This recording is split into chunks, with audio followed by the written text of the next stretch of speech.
Film akan diawali dengan memperlihatkan seorang kriminal yang sedang diinterogasi oleh seorang detektif. Ternyata, si detektif tak mempunyai cukup bukti untuk menangkap bos dari si kriminal tersebut, sehingga membuat sang detektif merasa kesal dan menyerah. Namun tak berselang lama, datang seseorang pria dengan mobil sportnya ke ruang interogasi, di mana saat si kriminal melihat wajah pria tersebut, dirinya langsung merasa ketakutan dan mengatakan jika interogasi ini ilegal. Lalu, si pria yang bernama Dongbek itu langsung mencekik leher si kriminal yang membuat dirinya bisa melihat kenangan masa lalunya. Tanpa berlama-lama, Dongbek bersama kepolisian langsung mendatangi markas bos kriminal, di mana dia adalah seorang pembunuh yang sudah menjadi buronan sangat lama oleh pihak kepolisian yang bernama Choi Pong-won. Seketika Dongbek langsung menghajarnya di tempat. Lalu kita akan diceritakan siapa sebenarnya Dongbek ini. Ternyata dia adalah seorang pria berkemampuan khusus, di mana saat Dongbek menyentuh seseorang, dirinya bisa melihat kenangan masa lalunya, dan itu juga sudah diakui oleh Badan Intelijen Negara. Alhasil, karena kemampuannya itu, Dongbek diangkat sebagai asisten detektif oleh kepolisian Korea, yang membuat kepolisian sangat-sangat terbantu karena hanya dalam waktu 2 bulan saja, Dongbek bisa memecahkan 26 kasus yang tidak terpecahkan sama sekali. Lalu, saat dalam wawancara Dongbek memberitahu jika dirinya harus bisa fokus agar bisa membaca pikiran seseorang, yang itu menandakan jika dirinya masih aman, jika hanya sekedar berjabat tangan saja dengan seseorang. Lalu, scene akan berpindah ke seorang wanita yang bernama Sanmi, di mana dia adalah seorang detektif yang sedang menyelidiki kasus pembunuhan. Berantai yang menewaskan 2 wanita saat mengumpulkan foto-foto korban di tempat kejadian perkara. Sanmi menemukan fakta jika pembunuhan itu selalu terjadi di hari Selasa dan korban dibunuh dengan cara dipukul menggunakan palu. Keesokan harinya terjadi kegaduhan di media. Rekan Dongbek yang bernama Sehun menyuruh Dongbek segera menonton berita di mana sedang terjadi perbincangan mengenai Dongbek yang terekam sedang menghajar seorang kriminal di tempat kejadian perkara. Bukan hanya itu, para pembicara juga menjelaskan jika apa yang dilakukan oleh Dongbek saat membaca pikiran pelaku secara diam-diam adalah pelanggaran hak asasi manusia yang serius. Alhasil, karena Dongbek sudah memukuli wajah Choi Pong-won, dirinya mendapatkan sidang indisipliner, di mana wakil polisi yang bernama Shin Wong memberikan hukuman pada Dongbek 2 bulan masa percobaan. Dan setelah itu Dongbek akan didakwa karena sudah melakukan penyerangan kepada pelaku. Setelah sidang selesai, Sonmi datang untuk melapor tentang investigasinya mengenai kasus pembunuhan berantai yang sedang terjadi karena Sonmi ingin sekali memecahkan kasus ini. Shin Wong pun memerintahkan Sonmi membentuk tim khusus dari kepolisian. Namun Sonmi harus menyelidikinya secara diam-diam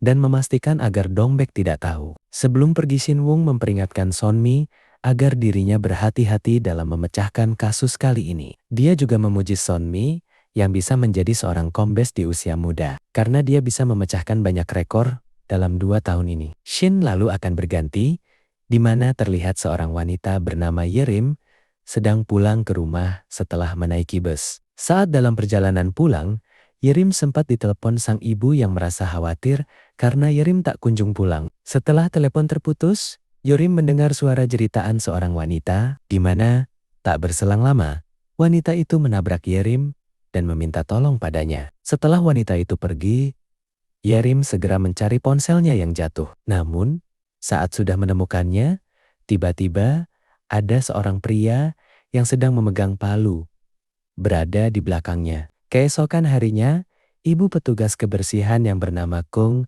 mendatangi Dongbek untuk meminta tolong padanya. Karena putrinya telah menghilang, Kung menjelaskan jika putrinya yang bernama Yerim sempat meneleponnya saat sedang jalan ke rumah, namun setelah itu dirinya tak ada kabar lagi. Kung yakin jika pasti terjadi sesuatu pada putrinya itu. Walaupun Dongbek dan Kung sangat akrab, namun Dongbek meminta maaf pada Kung jika kali ini dirinya tidak bisa membantu karena sedang dalam masa hukuman. Dan jika dia melakukan kesalahan lagi, maka kemungkinan dirinya akan dipecat. Namun ternyata setelah itu Dongbek diam-diam meninggalkan kantor menggunakan seragam polisi lalu lintas. Di mana saat itu Sehun yang sudah tahu jika Dongbek pasti tak akan tinggal diam, langsung menawarkan tumpangan mereka menuju ke tempat terakhir Yerim berada, yaitu di dekat rumahnya. Sesampainya di sana, Dongbek melihat kenalannya Detektif Lim,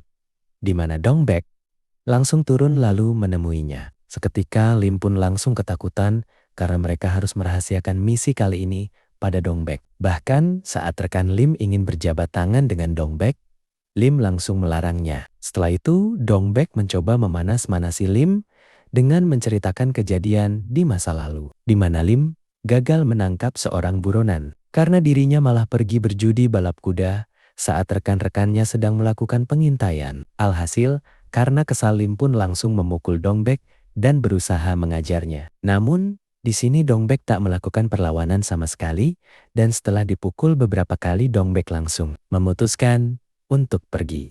Ternyata apa yang dilakukan Dongbek barusan hanya untuk membaca ingatan Lim saja, di mana ternyata para polisi yang dipimpin oleh Sonmi sedang melakukan penyelidikan terhadap kasus pembunuhan berantai yang menewaskan 2 orang dan 1 korban lain dirawat di rumah sakit. Dongbek yakin jika kasus kali ini pasti ada hubungannya dengan hilangnya Yerim. Sementara itu, Yerim terlihat terbangun di suatu ruangan bawah tanah, di mana tak berselang lama masuk seorang pria membawakannya makanan serta menyalakan televisi yang berisi video ceramah. Di sini, Yerim hanya bisa menangis dan tak menghiraukan makanan tersebut karena dirinya merasa ketakutan. Terlebih lagi, video ceramah itu juga seperti sedang mendoktrin dirinya. Kembali ke Dongbek, saat sudah sampai di rumah sakit tempat korban ketiga dirawat, ia bertemu atasannya yang bernama Kyungtan. Lalu, Kyungtan pun memperkenalkan Dongbek pada kepala investigasi regional Seoul yang bernama Yongsu. Lalu Kyungtan pun memberitahu alasannya mengapa mereka datang ke sini. Dan Yungtan berjanji jika mereka tak akan menimbulkan masalah. Yongsu menjelaskan jika kasus pembunuhan kali ini tak ada hubungannya dengan hilangnya Yerim. Namun dirinya mengizinkan Dongbek untuk membaca ingatan korban. Saat itu Dongbek kesulitan membaca pikiran korban karena dia sedang dalam keadaan yang koma. Namun beberapa ingatan akhirnya terlihat di mana ada korban lain di sana. Saat Dongbek terus berusaha membaca ingatannya, tiba-tiba Dongbek terjatuh pingsan karena kehabisan energi. Sementara itu, Sonmi yang berada di ruang kontrol membaca biografi korban selamat yang bernama Sokyong. Dia adalah seorang mahasiswi seni dan juga mantan artis cilik. Nah, karena dia hanya tinggal sendirian, tak ada yang melapor jika dirinya menghilang dan ponselnya aktif 2 minggu yang lalu. Lalu saat mengecek CCTV Sokyong terakhir terlihat di sebuah halte dan akan menuju ke gereja pada hari Selasa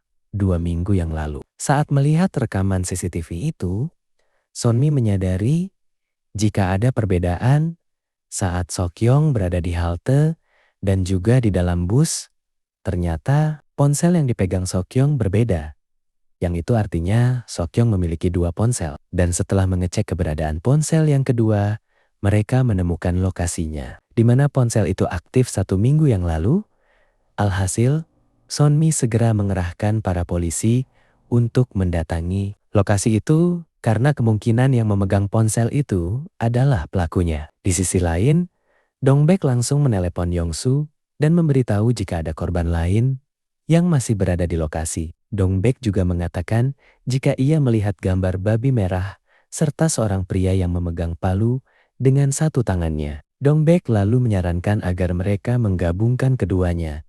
Yang pasti akan bisa menemukan lokasi pelaku. Namun di sini Yongsu mengatakan jika dia sudah menemukannya, membuat Dongbek yakin jika Yongsu pasti salah. Dongbek sangat yakin jika pelaku yang menculik Yerim sama dengan pelaku yang melakukan pembunuhan saat ini. Saat keluar dari rumah sakit Dongbek, tak sengaja menabrak seorang pria dan membaca ingatannya, di mana seketika Dongbek langsung berteriak jika dia pelakunya. Alhasil, Terjadi kejar-kejaran yang membuat Dongbek kehilangan jejak si pria. Namun Dongbek dengan nekat menggunakan kemampuannya untuk membaca ingatan semua orang di sana agar ia bisa menemukan si pria. Alhasil, Dongbek berhasil menemukan pria itu dan mereka langsung menangkapnya. Setelah itu, Dongbek langsung menyentuh si pria di mana ternyata si pria bukanlah pelakunya. Dia memang ada di dalam ingatan Sokyong.